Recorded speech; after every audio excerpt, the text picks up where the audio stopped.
Did you know that the 25 richest cities and towns in Illinois are all suburbs of Chicago? It's true. The richest of the rich work in and around the Windy City, with many of them living in the suburbs, which means that the overall median incomes for some of these towns is just astronomical.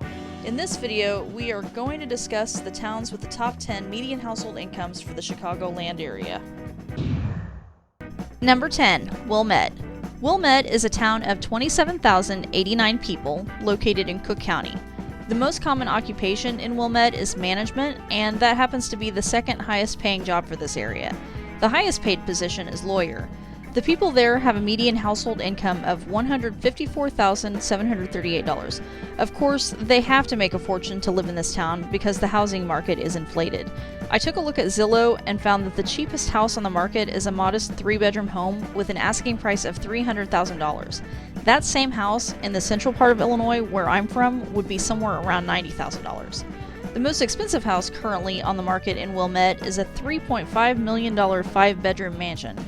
There is very little crime in this town, presumably because everyone there would have a security system. The crime rate is 66% below the national average. They only had 9 violent crimes and 220 property crimes reported in the last year on file with the FBI. The chance of being the victim of a crime is only 1 in 120. Fun fact about Wilmette and crime, it was the home to serial killer H.H. Holmes during the 1880s and 1890s. Number 9, Western Springs. Western Springs has a population of 13,359. The median household income for this town is $161,563. They have a poverty rate of only 3.2%, but sadly the group that most often falls below the poverty line in Western Springs is women over the age of 75.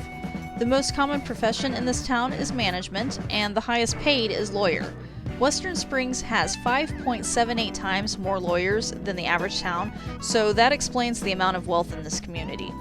The average home sales price, according to Zillow, is $569,415. The cheapest home that is currently on the market in this town is listed for $299,000.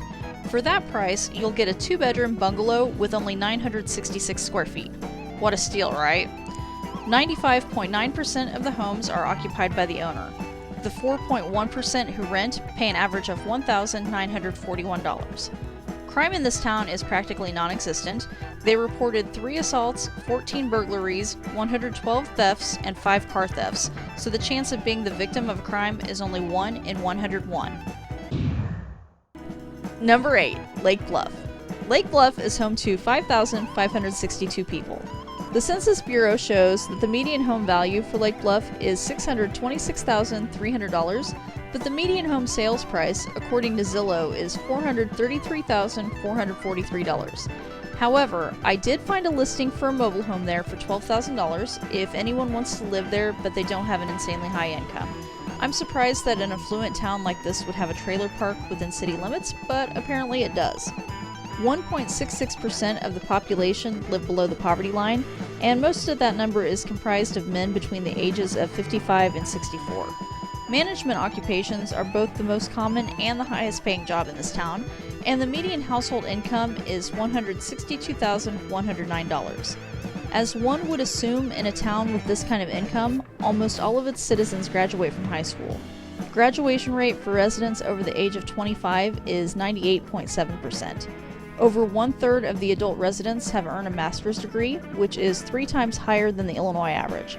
As with other communities on this list, there is very little crime. Their crime rate is 61% below the national average. They only reported 1 assault and 54 property crimes, so the chance of being the victim of a crime is only 1 in 102. Number 7, Lake Forest. Lake Forest has a population of 19,446. Reading the Wikipedia page for this town gives the impression that it has quite the racist, elitist snob background. It states, "The captains of industry and upper-class elite who first settled in Lake Forest sought a refuge from late 19th and early 20th century Chicago. In their view, the city was overrun with immigrants from southern and eastern Europe who had dangerous socialist ideas and indulged in excessive alcoholic consumption." It goes on to describe an event that took place in 1898, which they referred to as a plantation-themed party, where the guests were served fried chicken, corn on the cob, and watermelon by young black girls. And if that wasn't offensive enough, they followed it up with a minstrel show complete with blackface performances. But that was the 1800s, you say. They also had rules that were meant to keep African Americans and Jewish people from living within city limits all the way up to 1990. That didn't always work though, because Mr. T moved there and angered the people by cutting down trees on his own property back in 1987. Today, the population consists of 2% African American, 3.8% Hispanic, and 8.1% Asian residents. Not exactly diverse, but they're taking baby steps. The median household income in Lake Forest is $167,404. The most common job in this town is management, but the highest paying are lawyer and doctor. 2.58% of the population lives below the poverty line, with the majority of that number being males between the ages of 18 and 24. If someone wants to buy a home in Lake Forest, they can expect to pay an average of $756,324. Number 6. Hawthorne Woods. Hawthorne Woods has 8,666 residents. 18.3% of the population in Hawthorne Woods is foreign-born, so as a result, 20.8% of the households speak a language besides English. The foreign-born residents also tend to be older. They have an average age of 50, compared to the average age of 40 for native-born residents. The median household income in Hawthorne Woods is $170,313. Their poverty rate is only 2.42%, with men between the ages of 18 and 24 being impacted the most by it. The median home sales price is $478,778, which is actually a decline of 1.1% from the previous year, but prices are expected to rise by 6.4% within the next year. Just like the previous towns on this list, there is very little crime in Hawthorne Woods. The last data on file shows only 2 robberies, 2 burglaries, and 14 thefts reported, making the crime rate 92% below the national average. The chance of being the victim of a crime is only 1 in 481, and Hawthorne Woods is safer than 94% of U.S. cities. Number 5. Inverness. Inverness has a population of 7,376. There were 0 violent crimes and 18 property crimes reported in the last year on file, so the chance of being a victim of a crime is only 1 in 414. Inverness is safer than 74% of U.S. cities. This is an older, more mature town, with the average age for native-born residents in Inverness being 49. Foreign-born residents make up 17.9% of the population, and they have an average age of 55. 1/5 of the households speak a language besides English. The median home income is $180,541, and only 1.24% of the population live below the poverty line. Similar to most of the other towns on this list, the most common job in Inverness is in management. The highest paying positions are in computer and mathematical occupations. The median home sales price is $580,867, and that is predicted to rise another 6.7%. The current housing market ranges from a 1,500 square foot 3-bedroom home for $300,000 to a 5-bedroom, 8-bathroom mansion for $2.5 million. Number 4. Hinsdale. Hinsdale is one of the western suburbs with a population of 17,637. It is known for having multiple buildings and landmarks listed on the National Register of Historic Places. As with the rest of the towns on this list, the crime rate in Hinsdale is extremely low. It's 59% below the national average. There were only 5 violent crimes reported in the last year on file. The chance of being a victim of a violent crime is only 1 in 3,552. 85% of the homes are occupied by the homeowner. The median home sales price is $862,710, and that's expected to climb another 6.2% next year. The other 15% of the residents pay an average rent of $1,887. Most of the residents of Hinsdale get a college education. 80.3% of the people over 25 years old have earned a bachelor's degree, which is 161% above the national average. 97.9% have a high school diploma. The average age of Hinsdale's residents is 41. When you take a look at native-born versus foreign-born citizens in these more affluent areas, you start to see a trend emerge where the immigrant groups tend to be slightly older in most of these towns. The average age for the immigrant population is 47 as opposed to 39 for the native-born Hinsdale residents. I don't know why it is that the native-born residents skew younger, but I thought it was kind of interesting. If you have a theory as to why the immigrant population is older, leave me a comment.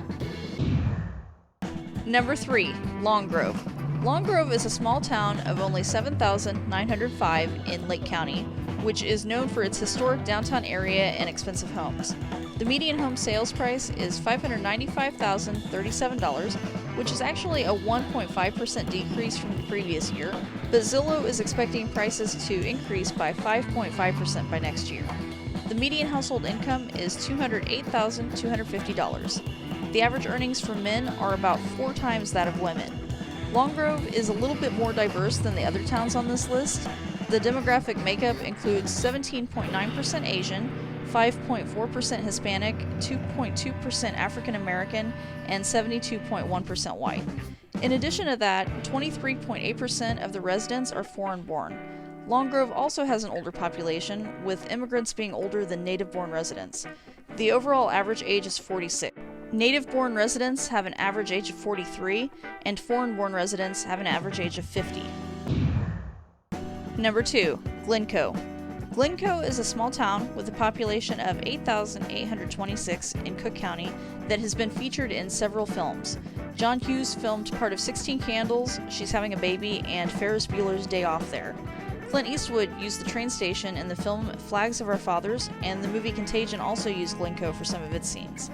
Glencoe has a median household income of $209,143, which is 347% above the national average. Their unemployment rate is only 1%. As expected, the people of Glencoe are educated. 98.4% of the adults have completed high school, and 86.4% have earned a bachelor's degree. 93.8% of the homes in this town are occupied by the homeowner, and according to Zillow, the median home sales price is $1,061,698, and they're projecting it to increase by 5.6% in the coming year. The few who rent pay an average of $1,500 per month, which actually sounds like the better deal with the crazy home prices in this town.